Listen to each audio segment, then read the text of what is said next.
अखिलेश यादव को हुआ जीत का गुरूर।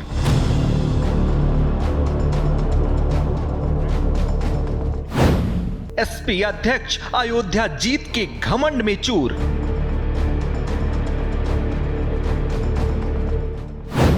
सीएम योगी की भाषा बोल रहे अवधेश।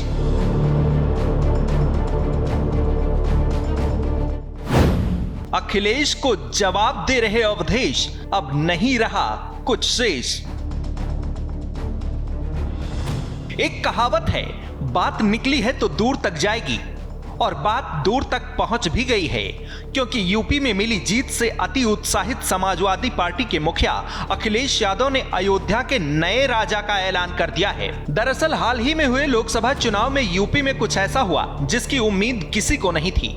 यूपी में बीजेपी की सरकार होते हुए भी वो केवल 33 सीट ही जीत पाई, जबकि समाजवादी पार्टी ने सबको चौंकाते हुए 37 सीटों पर अपना कब्जा जमाया, जिसकी वजह से बीजेपी पूर्ण बहुमत हासिल नहीं कर पाई। इसमें भी बीजेपी के लिए जो सबसे ज्यादा चुभने वाली बात रही वो अयोध्या सीट रही, क्योंकि जिस राम मंदिर के नाम पर बीजेपी ने जनता के बीच वोट मांगे, जिस अयोध्या के विकास कार्यों को बीजेपी नेता अपने चुनाव प्रचार के दौरान गिनवाना नहीं भूल रहे थे, उसी अयोध्या में बीजेपी बुरी तरह हार गई। फैजाबाद सीट से समाजवादी पार्टी के अवधेश प्रसाद सिंह ने बीजेपी के लल्लू सिंह को हरा दिया, जिसके बाद अखिलेश यादव मौका मिलते ही बीजेपी को उसकी हार याद दिलाना नहीं भूलते। वह हर बयान में अयोध्या का जिक्र करते हुए बीजेपी पर तंज कसते हैं। एसपी प्रत्याशी अवधेश प्रसाद सिंह अयोध्या जीतकर दिल्ली क्या पहुंचे, अखिलेश यादव का मिजाज ही बदल गया। उनके सुर भी बदले बदले से नजर आते हैं। ऐसा इसलिए क्योंकि समाजवादी पार्टी के अध्यक्ष और कन्नौज से सांसद अखिलेश यादव ने फैजाबाद से सांसद अवधेश प्रसाद को लेकर एक ऐसा बयान दे दिया है जिसे लेकर सियासी पारा हाई हो गया है। सपा अध्यक्ष ने राष्ट्रपति के भाषण पर प्रतिक्रिया देते हुए अवधेश प्रसाद का परिचय राजा अयोध्या के तौर पर कराया। लोकतंत्र रक्षक सेनानी आइए, लोकतंत्र रक्षक सेनानी ये खड़े हमारे साथ, अवधेश जी राजा अयोध्या। सपा अध्यक्ष अखिलेश यादव के इसी बयान को बीजेपी ने झट से लपक लिया और हमला करना शुरू कर दिया। बीजेपी ने इसे प्रभु राम और सनातन धर्म का अपमान बताया है और कहा कि अखिलेश ने अपने सांसद की तुलना भगवान राम से की है।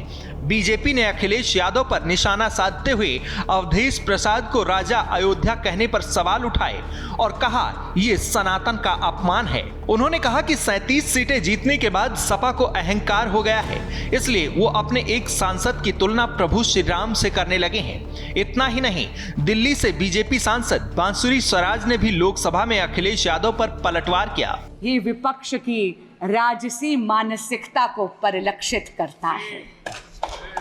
अध्यक्ष जी, हम तो सत्ता पक्ष में होकर भी सेवा परमो धर्मो वाले, राष्ट्र सर्वोपरि वाले हैं। हमारे तो यशस्वी प्रधानमंत्री भी अपने आप को देश का प्रधान सेवक कहते हैं।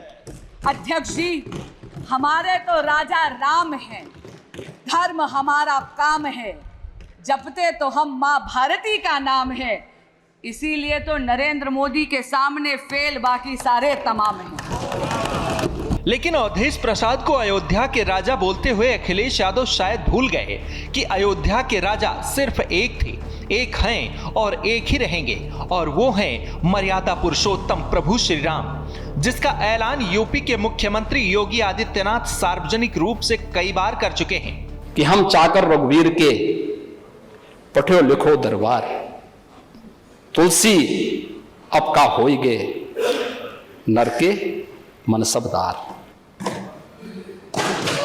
बहुत अच्छा संदेश दे दिया था उन्होंने। और उन्होंने कहा देखिए हमारा तो एक ही राजा है, वो राम है, बाकी राम के अलावा मैं किसी को राजा नहीं मानता। अखिलेश यादव के बयान पर अब सियासी गलियारों में संग्राम छिड़ा है। अपने नेता अखिलेश को घिरता देख खुद अवधेश प्रसाद ने प्रतिक्रिया दी। अवधेश प्रसाद ने कहा, मैं अयोध्या का सेवादार हूं, सेवक हूं। लोगों को अखिलेश यादव का भाव समझने की जरूरत है। अखिलेश यादव का भाव मेरे प्रति राजा का नहीं, केवल सम्मान देना था। अवधेश प्रसाद ने अखिलेश यादव को खुद जवाब दे दिया। उम्मीद है अखिलेश यादव की बात भी वे समझ गए होंगे। क्योंकि अवधेश प्रसाद भी वही बात बोल रहे हैं जो सीएम योगी अक्सर कहते हुए सुने जाते हैं, यानी मुख्यमंत्री योगी आदित्यनाथ भी खुद को प्रभु श्री राम का सेवक और सेवादार बताते हैं। इसलिए अखिलेश यादव को समझ लेना चाहिए कि यूपी में चंद सीटें जीत लेने से वो अयोध्या का नया राजा घोषित नहीं कर सकते। अयोध्या के राजा प्रभु राम ही हैं। अगर अखिलेश यादव को ये बात समय रहते समझ नहीं आई तो वो दिन दूर नहीं जब यूपी की जनता अपनी वोट से अखिलेश को समझाएगी, लेकिन तब तक शायद देर हो चुकी होगी। आपका क्या कहना है, इस पर कमेंट करके जरूर बताएं। वहीं प्रभु श्री राम को राजा बताते हुए यूपी के मुख्यमंत्री योगी आदित्यनाथ और क्या कुछ कह रहे हैं, आप ही सुनिए। अभी 2 दिन पहले प्रधानमंत्री जी ने लखनऊ में उत्तर प्रदेश के ग्राउंड ब्रेकिंग सेरेमनी के आयोजन में उपस्थित होकर के इसको एक नई ऊंचाइयां प्रदान की है। मुझे याद है जब पहली बार हम लोगों ने प्रदेश के अंदर इन्वेस्टर समिट की बात कही थी, तब मेरे सहयोगी बोलते थे कि हम प्रदेश के अंदर 20,000 करोड़ रुपए का निवेश करवाएंगे। तो मुझे उनकी बातों पे हंसी आ रही थी और गुस्सा भी आ रहा था। मैंने कहा भी आप क्या बात कर रहे हैं, 20,000 करोड़ ही केवल यूपी में निवेश होगा? तो कहते रहे साहब यूपी में कौन निवेश करेगा? मैंने कहा भी क्यों, यूपी तब तक हमारी सरकार को बने हुए मात्र 6 महीने हुए थे। मैंने कहा भी क्या यूपी में अभी किसी का विश्वास नहीं जगा है? कहा रे साहब अभी कहां जगने वाला है, इतनी जल्दी विश्वास? तो जब विश्वास एक बार टूट चुका है, 15-20 वर्षों का जो अविश्वास है, इसका खामियाजा तो भुगतना ही पड़ेगा। और पहला जब इन्वेस्टर समिट किया था, मुझे भी कुछ जगहों में जाना पड़ा था। हम लोगों ने वहां पे लोगों के साथ रोड शोज किए थे, उद्यमियों के साथ हम बैठे थे। जिससे भी हम बातचीत करते थे वो कहता साहब हमने तो बहुत पहले संकल्प लिया, हम यूपी कभी नहीं जाएंगे। क्यों नहीं जाएंगे, क्यों नहीं आएंगे आप? वो कहता था साहब हम ही सुरक्षित नहीं तो पूंजी कैसे सुरक्षित रहेगी? आज मैं कह सकता हूं यूपी दंगा मुक्त प्रदेश है। कोई दंगा यूपी में नहीं होता, कोई गुंडागिर्दी यूपी में नहीं होती, कानून व्यवस्था की स्थिति बेहतरीन है। यूपी में आज के दिन पे पर्यटकों की संख्या कितनी तेजी के साथ बढ़ी है। अकेले अयोध्या में, कल अयोध्या में प्रभु श्री रामलला के विराजमान होने का 1 महीना पूरा होने जा रहा है और आज पूरा होने जा रहा है। और इस अवसर पर अगर आप देखेंगे कि पिछले 1 महीने के अंदर लगभग 62 से 65 लाख श्रद्धालु अयोध्या धाम में पधारे हैं। आप सोच सकते हैं। मैंने वहां के व्यापारियों से पूछा, मैंने कहा क्या इसका बिजनेस पे असर पड़ा? क्योंकि हम जब वहां के इंफ्रास्ट्रक्चर को चौड़ा कर रहे थे, सड़कों को चौड़ा कर रहे थे, कुछ लोग विरोध कर रहे थे। मैं समझा रहा था उनको। मैंने कहा देखो जिसकी दुकान जाएगी उसको दुकान देंगे, जिसका मकान जाएगा उसको मकान देंगे, जिसको ये दोनों नहीं चाहिए उसको पूरा कंपनसेशन भी देंगे। 3-4 राउंड की बातचीत मुझे स्वयं करनी पड़ी थी।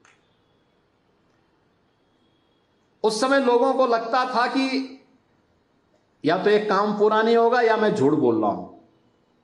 मैंने कहा देखो भाई हम लोग झूठ नहीं बोलते, हम तो प्रभु राम को अपना आदर्श मानते हैं और हमारा यही मानना है कि रघुकुल रीति सदा चली आई, प्राण जाए पर वचन न जाए।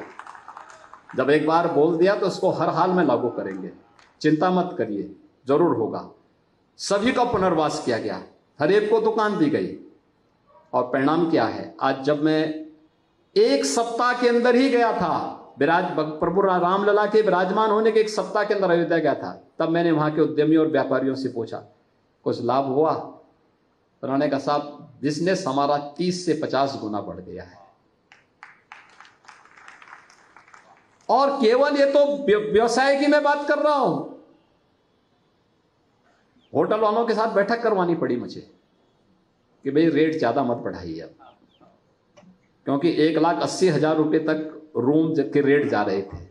हमने कहा भी कम करो भाई, और फिर उसको कुछ को हम लोगों को लेना भी पड़ा फिर कि नहीं भाई इससे ज्यादा रेट नहीं होगा, कैप करना पड़ा था।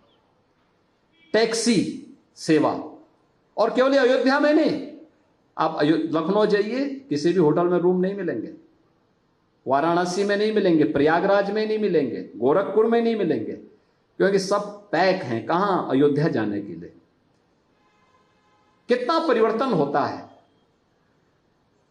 प्रधानमंत्री जी के द्वारा प्रयास प्रारंभ किया, आज रिजल्ट हम सबके सामने है। आस्था भी और आजीविका भी इसी को कहते हैं, और यह कार्य हम सबको मिलकर के आगे बढ़ाना होगा।